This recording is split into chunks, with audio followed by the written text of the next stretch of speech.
The importance of how to win friends and influence people and why people should read it. Every once in a while, a book comes along that does not just teach us something new, but reshapes the way we see the world and how we interact with the people around us. How to Win Friends and Influence People by Dale Carnegie is one of those rare books. First published in 1936, it has sold more than 30 million copies worldwide and continues to inspire leaders, professionals, students, and everyday people across generations. Its longevity alone tells us something profound: human relationships, the way we connect, persuade, and influence, are timeless challenges. At its heart, Carnegie's book is not just about winning friends, in the sense of collecting companions. Nor is it about manipulation or trickery. Instead, it's about mastering the art of human connection. It's about understanding what makes people feel valued, heard, and respected. And when you understand these things, doors open, friendships flourish, business partnerships grow stronger, conflicts are resolved more gracefully, and leadership becomes more effective. Why should the average person care? Because life, at every stage, is built on relationships. Think about it. Your success at work is rarely dependent only on your technical skills. It also depends on how well you communicate with colleagues, clients, and bosses. Your happiness in personal life often comes from the depth of your relationships with family, friends, or a life partner. Even your day-to-day experience, ordering food at a restaurant, attending a class, talking to a neighbor, is shaped by the quality of your interactions with others. Carnegie's book equips you with tools to make those interactions smoother, warmer, and more effective. But there's another, deeper reason why the book matters. It speaks to our universal human desire to feel important. Every single person you meet carries an invisible sign around their neck that says, "Make me feel important." When you know how to honor that need genuinely, people naturally gravitate toward you. They trust you, they like you, and they are open to being influenced by you. And the beauty of Carnegie's approach is that it is rooted in sincerity. These are not manipulative tricks, they are habits of respect, kindness, and empathy that build real connection. Imagine two people entering a room. One focuses entirely on themselves, what they want, what they need to say, how they want to look. The other focuses on others, asking questions, showing interest, remembering names, appreciating contributions. Who do you think people will want to talk to, work with, or follow as a leader? The answer is obvious. Carnegie's book helps us become that second kind of person, the kind who leaves others feeling better than when they arrived. And let's face it, in today's world, these lessons are more relevant than ever. We live in an age where digital interactions dominate. People often scroll more than they speak. Misunderstandings spread faster than clarity. Loneliness is rising despite social media connecting us at the surface. In such a time, the ability to build genuine human connection is not just valuable, it is rare. Reading Carnegie's book gives you a competitive edge in your career, but also a compassionate edge in your personal life. To put it simply, people don't remember us for the facts we state or the arguments we win. They remember how we made them feel. This is why How to Win Friends and Influence People is more than a self-help book. It is a life philosophy. It is a guide to living in such a way that people don't just respect you. They want to be around you. If you have ever wanted to communicate better, resolve conflicts more smoothly, gain trust without force, or simply be the kind of person who lights up a room when you enter it, this book is for you. And if you think you don't need it because you already get along with people well, Carnegie would smile and tell you that there's always more to learn. Because people are endlessly complex and endlessly fascinating. That is the importance of this book. It is not about quick fixes or shallow charm. It is about building the kind of character and habits that make you not only more successful, but also more human. It teaches us that influence is not about pushing others, it's about pulling them closer through respect, empathy, and genuine interest. Who is Dale Carnegie? To truly appreciate How to Win Friends and Influence People, it helps to understand the man behind it, Dale Carnegie. His story is not just the backdrop of the book, but also an illustration of its very principles in action. Carnegie's life reminds us that influence and success do not come from privilege or wealth, but from a deep understanding of people and a relentless desire to grow. Dale Carnegie was born in 1888 in Maryville, Missouri, into a poor farming family. His early years were marked by hardship. Unlike many celebrated authors and thinkers of his time, Carnegie did not come from an elite background or prestigious education. He grew up working on the farm, waking up before dawn to milk cows and doing chores before school.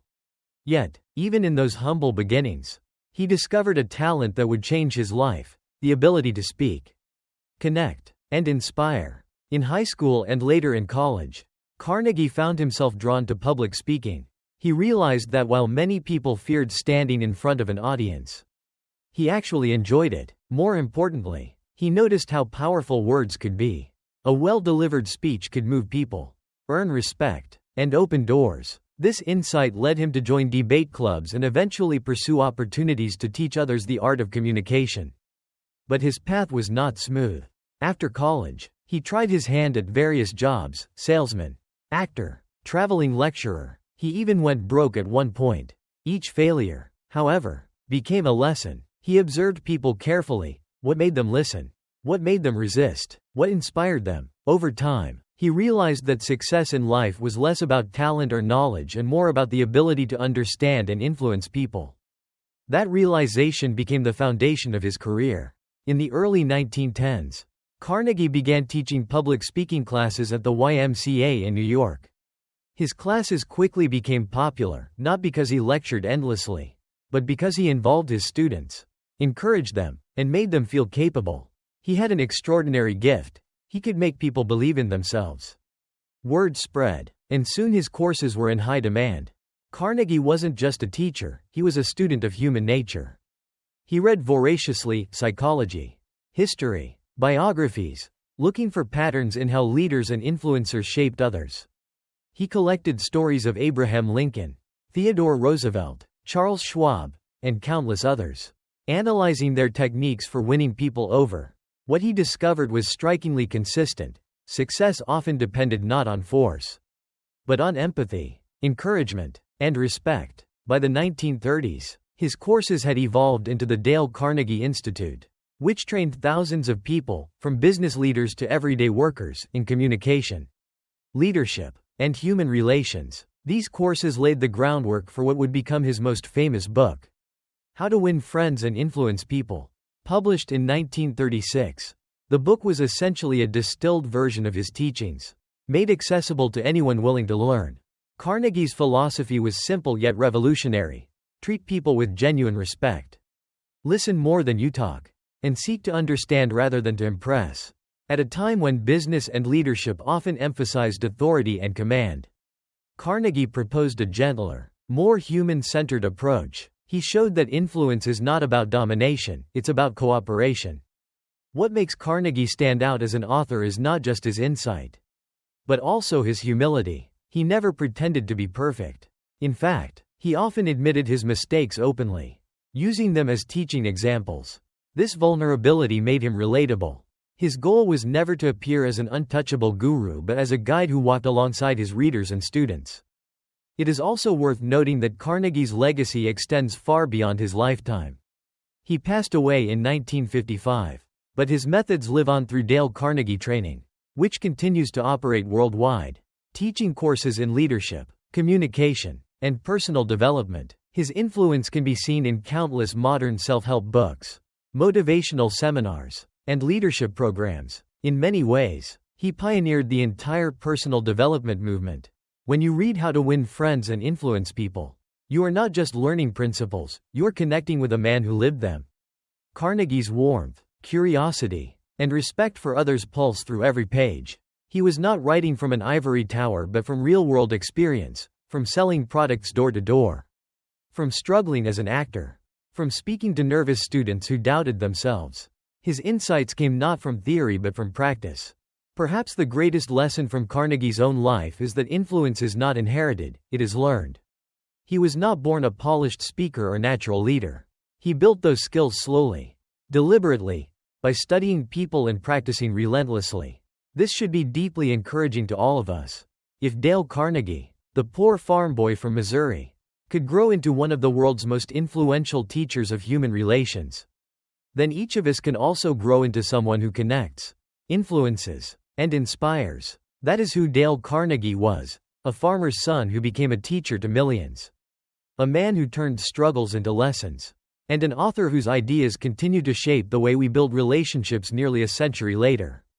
His life is proof that the principles in his book are not just theory, they are a living philosophy that can transform anyone willing to apply them.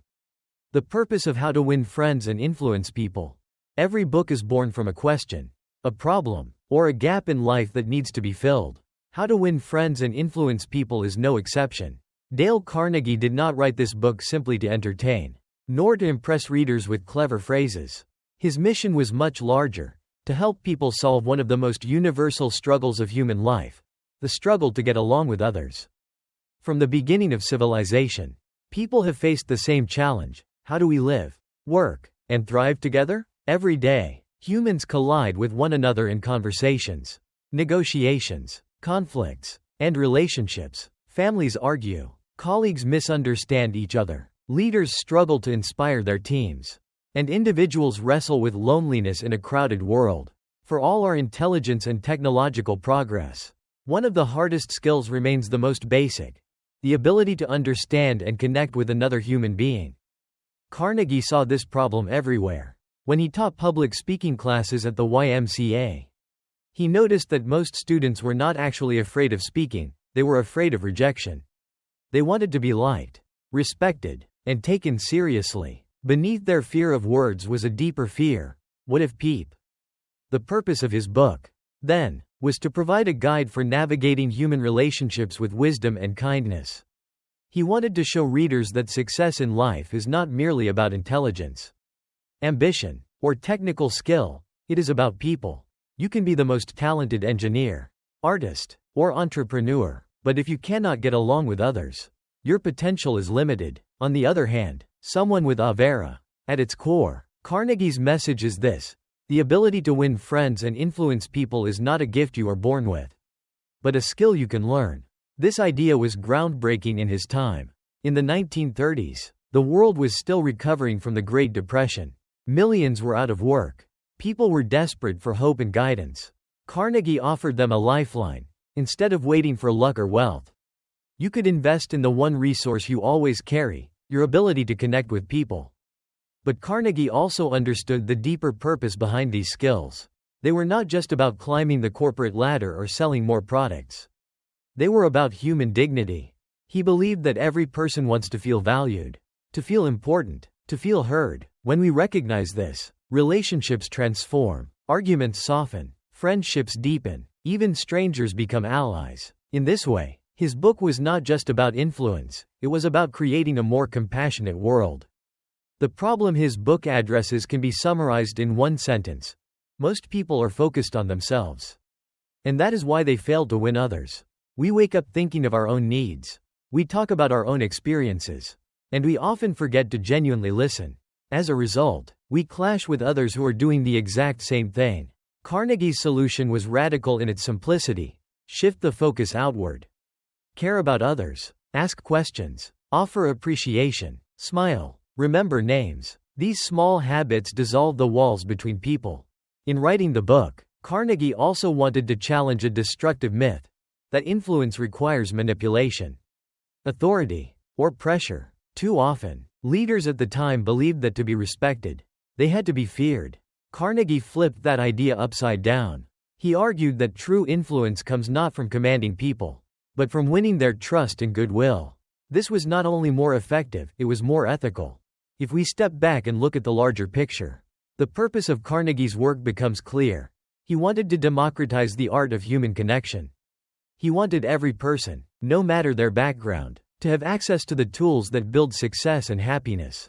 You didn't need wealth, charm, or a high-ranking position to benefit. You simply needed the willingness to practice new habits of kindness and empathy.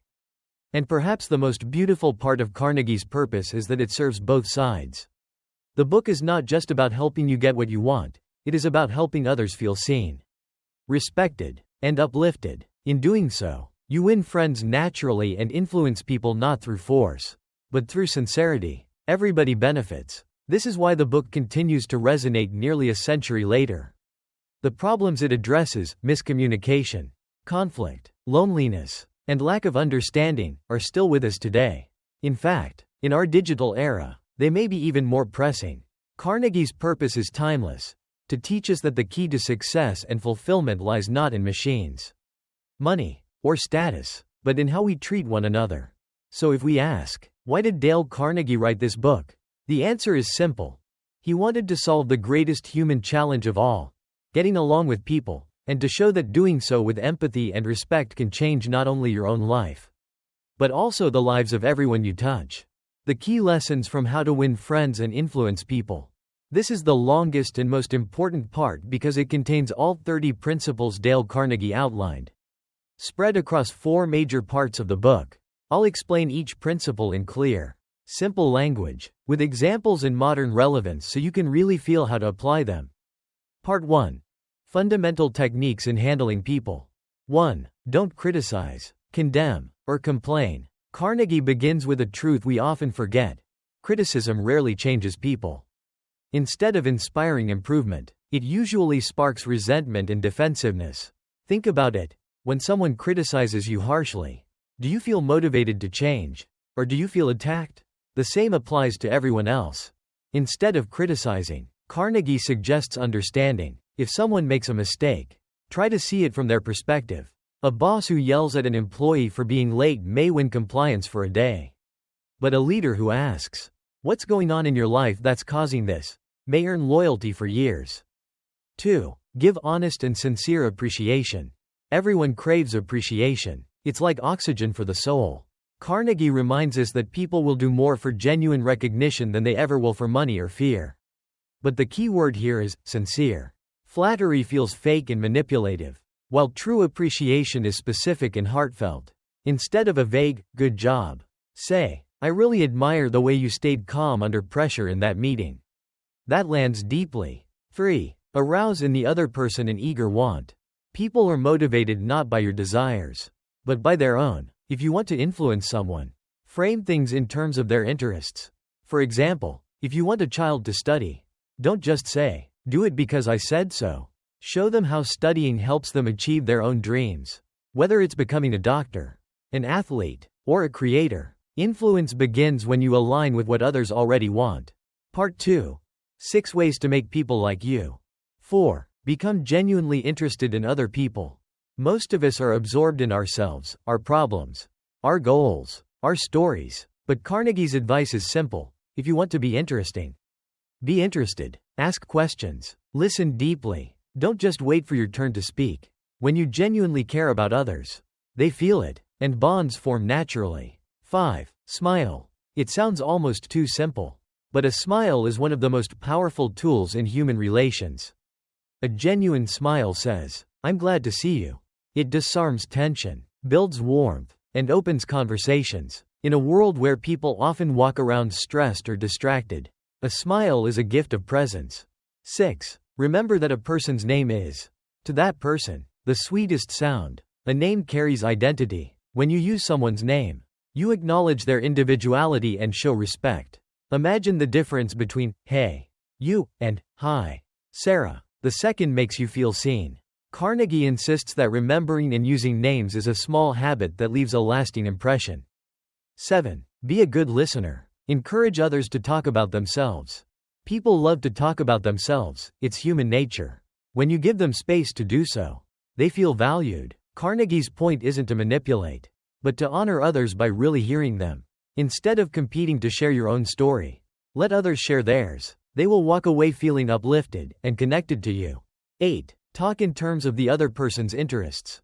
Want to connect instantly? Speak about what matters to them. If your colleague loves football, ask about last night's game. If your child is passionate about art, engage with their latest project. When you show interest in someone's passions, you build trust and affection. 9. Make the other person feel important, and do it sincerely. This may be the cornerstone of the entire book. Every person carries that invisible sign: "Make me feel important." When you recognize someone's worth, whether it's thanking a waiter for excellent service or acknowledging a coworker's effort, you light a fire in them. The key, again, is sincerity. Empty praise backfires, but real acknowledgement strengthens bonds. Part 3. How to win people to your way of thinking. 10. The only way to get the best of an argument is to avoid it. Arguments rarely produce winners, only wounded egos. Even if you prove someone wrong, you may lose their goodwill. Instead, Carnegie advises avoiding arguments and seeking understanding. Often, it's better to ask questions, find common ground, and gently guide the conversation rather than winning it. 11. Show respect for the other person's opinions. Never say, "You're wrong." Nobody likes to be told flatly that they're wrong. It feels humiliating. Instead of attacking, Carnegie suggests using phrases like, "I may be mistaken. Let's look at this together." This keeps the door open for dialogue without triggering defensiveness. 12. If you are wrong, admit it quickly and emphatically. Ironically, one of the strongest ways to win respect is to admit when you're wrong. It shows humility, honesty, and courage. If you make a mistake, own it fully instead of hiding it. People are more forgiving when you confess openly than when you cover up. 13. Begin in a friendly way. A harsh tone closes doors, but a friendly approach opens them. Whether you're negotiating, requesting a favor, or correcting someone, start warmly. A soft word or kind gesture sets the stage for cooperation rather than resistance. 14. Get the other person saying, "Yes, yes," immediately. Carnegie observed that conversations are smoother when you start with points of agreement. By guiding someone into saying, "yes," early on, you create momentum toward harmony. This doesn't mean manipulation, it means starting with common ground before addressing differences. 15. Let the other person do a great deal of the talking. People feel ownership when they have the space to express their thoughts.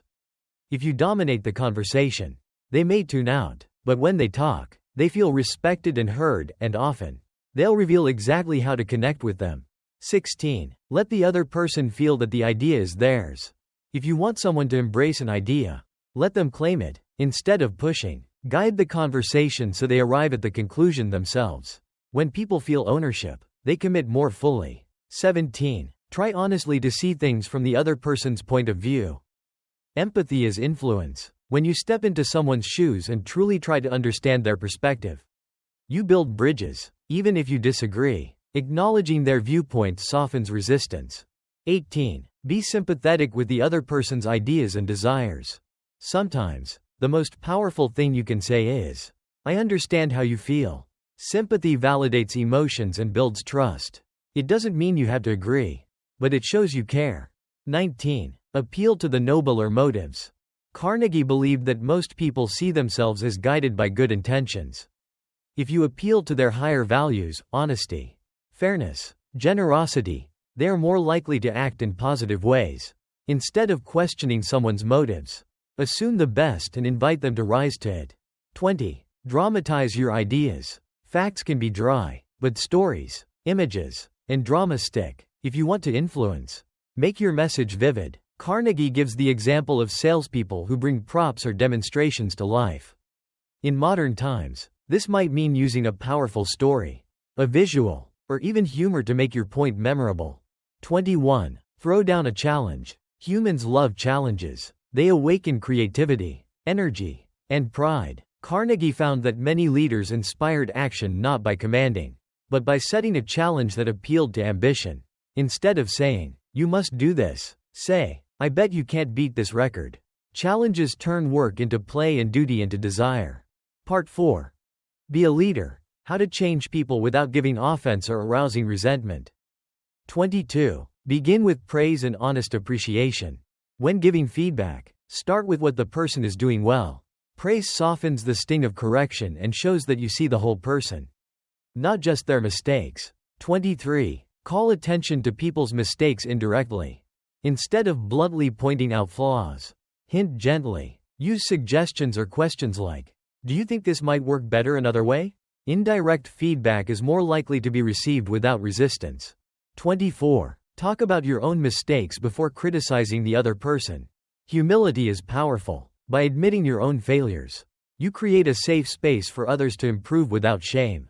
It says, "I'm not perfect either, and that's okay." 25. Ask questions instead of giving direct orders. Nobody likes being ordered around. Questions like, "What do you think of trying this?" Or, "Could we approach it another way?" invite cooperation instead of obedience. 26. Let the other person save face. Never humiliate someone, even when they're wrong. Carnegie insists that preserving dignity is more important than proving a point. Help others keep their pride intact, it strengthens, rather than destroys, the relationship. 27. Praise the slightest improvement and praise every improvement. Progress thrives on encouragement. Celebrate small wins and consistent effort. Recognition fuels motivation far more. 28. Give the other person a fine reputation to live up to. If you want people to rise, give them a positive identity. Saying, "You're always reliable," or, "I know you're someone who takes pride in their work," invites them to live up to that image. People tend to act in line with how others see them. 29. Use encouragement. Make the fault seem easy to correct. When someone struggles, don't magnify the difficulty. Instead, assure them it's manageable. "I know you can handle this, it's just a small adjustment." This builds confidence and momentum. 30. Make the other person happy about doing the thing you suggest. The ultimate test of leadership is whether people feel good about following your guidance. If you frame requests in a way that benefits them, not just you, cooperation becomes joyful rather than forced. Bringing it all together, these 30 principles, when woven into daily life, form a complete philosophy of human relations. They're not tricks or temporary hacks, they are habits of respect, empathy, and genuine care. Carnegie's brilliance was packaging timeless wisdom into simple, actionable steps. Each principle might seem small: smile, remember names, listen more, but together, they transform the way people experience you.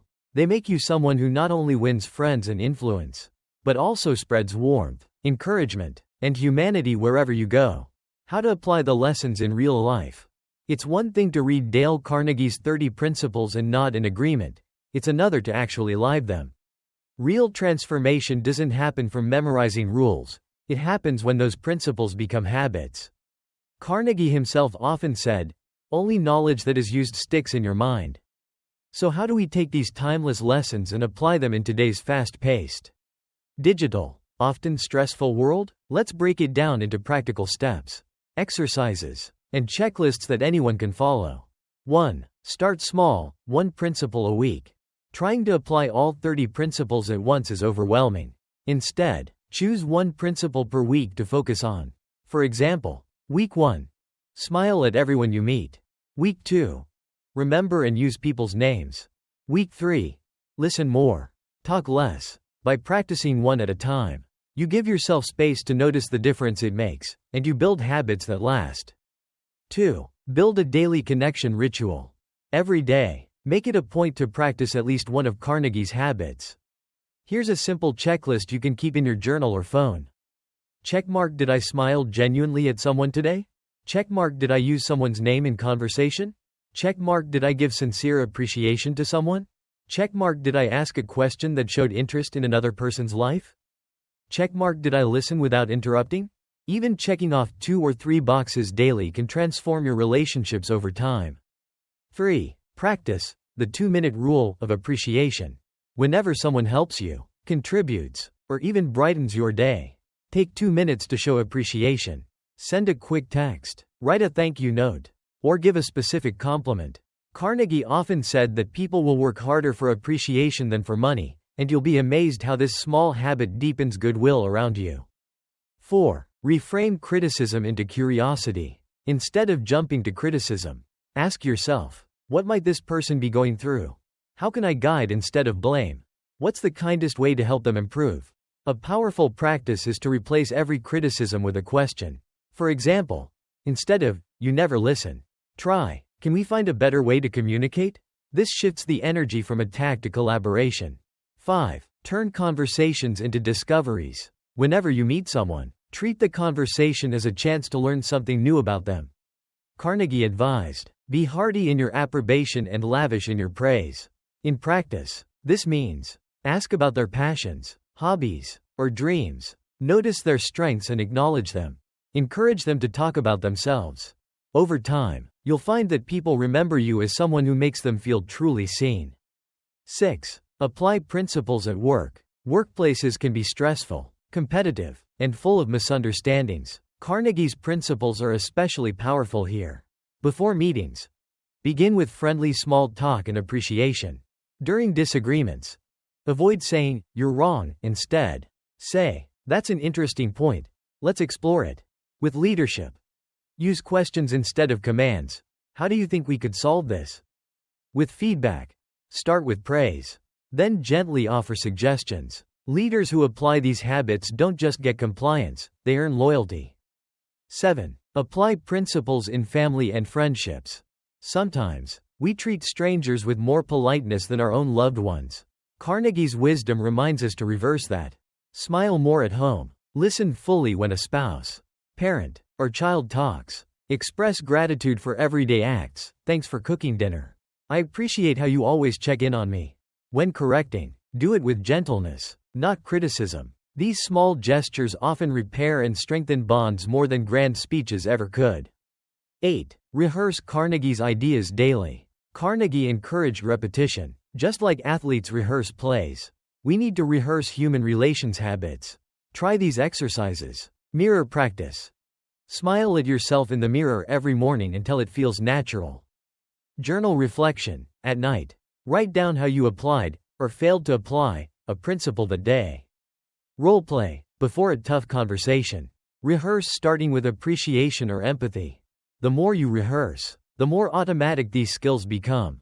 9. Use technology wisely. We live in a digital world Carnegie never saw, but his lessons apply beautifully online. When emailing, use people's names. When texting, add appreciation instead of just requests.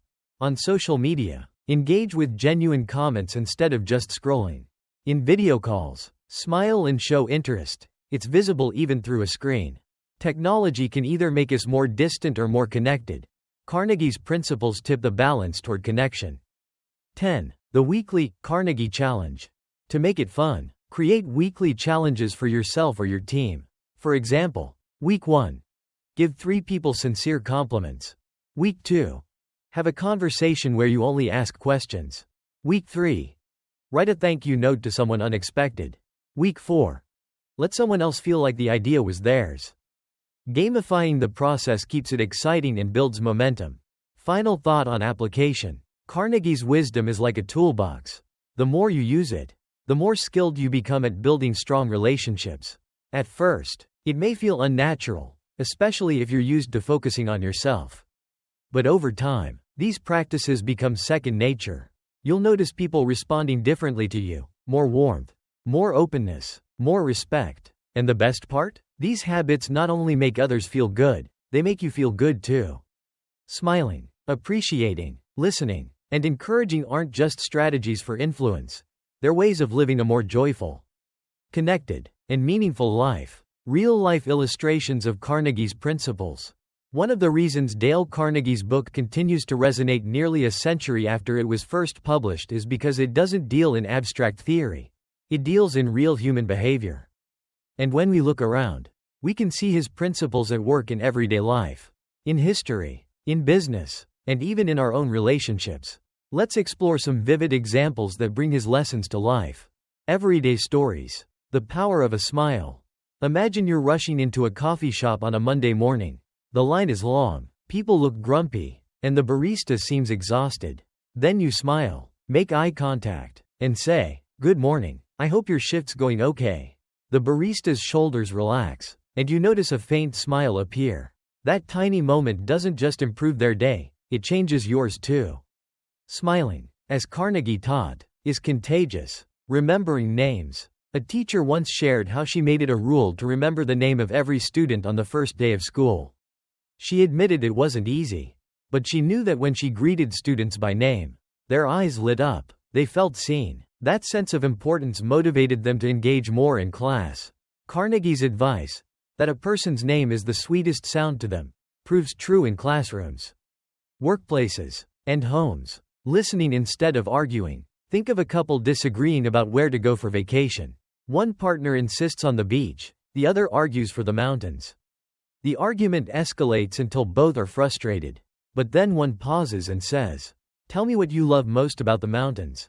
The other lights up, explaining the fresh air, the quiet trails, the sense of escape. Suddenly, the tension melts, not because the problem is solved yet, but because one person chose to listen rather than fight. That's Carnegie's principle in action. The best way to win an argument is to avoid it. Historical figures. Abraham Lincoln, leading with empathy. Carnegie often cited Abraham Lincoln as an example of someone who embodied these principles. Early in his career, Lincoln was sharp-tongued and critical. He even once ridiculed a political opponent so harshly that it nearly led to a duel. But over time, Lincoln realized that criticism won him enemies, not allies. As president, he was famous for his humility and empathy. He often wrote angry letters to generals who frustrated him, but he never sent them. Instead, he sought to understand their challenges, earning respect that helped him hold a fractured nation together. Charles Schwab, praising instead of criticizing. Industrialist Charles Schwab, one of Carnegie's favorite examples, managed thousands of workers. His secret? He rarely criticized. Instead, he poured out sincere praise. When workers made mistakes, he corrected them gently, always protecting their dignity. He believed, as Carnegie taught, that people thrive when their strengths are recognized. Schwab famously said he was paid not for knowing steel, but for his ability to handle people. Modern business leaders. Richard Branson, leading with warmth. Billionaire entrepreneur Richard Branson is known for his friendly, approachable style. He makes it a point to remember employees' names, listen to their stories, and show appreciation. Branson often credits his success not to strategy alone, but to how he treats people. This reflects Carnegie's principle: make others feel important sincerely, and they will walk through fire for you. Satya Nadella, transforming Microsoft through empathy. When Satya Nadella became CEO of Microsoft in 2014, the company culture was often described as combative. Nadella introduced a new philosophy: empathy. He encouraged employees to listen more, collaborate, and support one another. Under his leadership, Microsoft's culture transformed, and so did its performance. Carnegie would have applauded this shift from competition to cooperation. Famous illustrations of application. Oprah Winfrey, listening and making people feel valued. Oprah is one of the most successful interviewers of all time. Her secret? She listens deeply. Guests often say they feel truly heard in her presence. She asks thoughtful questions, remembers details about their lives, and validates their feelings. That's pure Carnegie. Encourage others to talk about themselves, and they will not only open up but also trust you deeply. Warren Buffett, a lifelong student of Carnegie. Warren Buffett, one of the world's greatest investors, has often credited Dale Carnegie's course with changing his life. He even framed his Carnegie certificate and hung it in his office, above his degree from Columbia. Buffett says the ability to communicate, connect, and persuade has been more valuable than any technical skill he learned. His career illustrates the truth that financial genius alone is not enough. Human relations matter just as much. Personal growth examples. Turning mistakes into connection. Carnegie advised admitting mistakes quickly. A young manager once told the story of miscalculating a project budget. Instead of hiding it, she went straight to her boss and said, "I made a mistake, and here's how I plan to fix it." To her surprise, the boss didn't get angry. Instead, he praised her honesty and gave her more responsibility later. Owning her fault, rather than denying it, built trust. Encouraging small improvements. A parent once noticed their child struggling with math homework. Instead of scolding, the parent pointed out, "I like how you worked so hard on that one problem, you didn't give up." The child's eyes brightened, and slowly their confidence grew. Carnegie's principle, praise the slightest improvement, turned frustration into progress. Why these illustrations matter? The beauty of Carnegie's principles is that they are universally human. They apply in the White House and in your house. They work for CEOs and schoolteachers, waiters and world leaders, children and grandparents. Wherever humans gather, the same truths hold. People want respect, appreciation, and understanding. When we see these principles in action, in Lincoln's empathy, Branson's friendliness, Oprah's listening, or a parent's encouragement, we realize they're not abstract ideals. They're practical tools for living. They work across centuries, cultures, and circumstances because they touch something timeless in the human heart. The final takeaway and inspirational message. As we close the journey through how to win friends and influence people, it's worth pausing to reflect on just how much power lies in the simple principles Dale Carnegie shared with the world nearly a century ago. These are not tricks. They are not temporary hacks for manipulating others.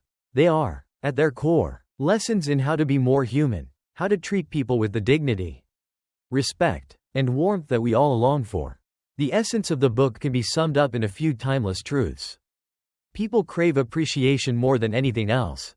People want to feel important. And when you make them feel so, they respond with trust and goodwill. Influence doesn't come from force or authority, but from empathy, listening, and kindness. Success in life, whether in business, relationships, or personal fulfillment, comes down to how well you get along with others. Think about it. All of us, no matter our profession, background, or dreams, must deal with people every single day. You can't escape it. Your boss, your employees, your customers, your spouse, your children, your neighbors, your friends, they all make up the web of your life. If those relationships are strong, your life feels rich. If those relationships are broken, no amount of money or success will feel satisfying. Carnegie's message is that we have more control over these relationships than we think. We may not control others, but we control how we treat them. We can choose to smile instead of frown, listen instead of interrupt, appreciate instead of criticize. Those small choices compound into trust, love, and influence. And here's the beautiful irony. When we shift the focus away from ourselves and toward others, we actually gain far more in return. You don't win friends by trying to impress people with your brilliance. You win them by showing interest in theirs. You don't influence people by dominating them. You influence them by helping them feel understood. The moment you stop asking, "How can I get what I want?" and start asking, "How can I make others feel valued?" that is the moment you unlock true power. The long-term value of this book lies not just in achieving success, but in becoming a better version of yourself. A version that leaves people happier than before they met you. A version that inspires loyalty instead of resistance. A version that doesn't just collect friends, but cultivates meaningful, lasting relationships. Imagine a world where more people lived this way. Where leaders praised instead of condemned. Where coworkers encouraged instead of competed destructively. Where families listened to each other with empathy. Where strangers smiled at each other more often. That world may seem idealistic, but it starts with one person, you. Carnegie's principles are like seeds. You may think your smile, your kind word, your sincere compliment, your act of encouragement is small, but plant enough of them, and you will find yourself surrounded by a garden of goodwill and opportunity. And just like a garden, the more you nurture it, the more it grows. So the final takeaway is this: don't just read these lessons, live them.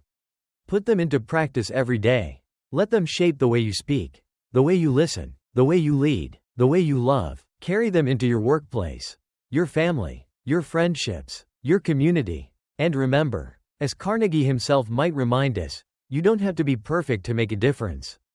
You just have to be genuine. So go out today and smile at someone.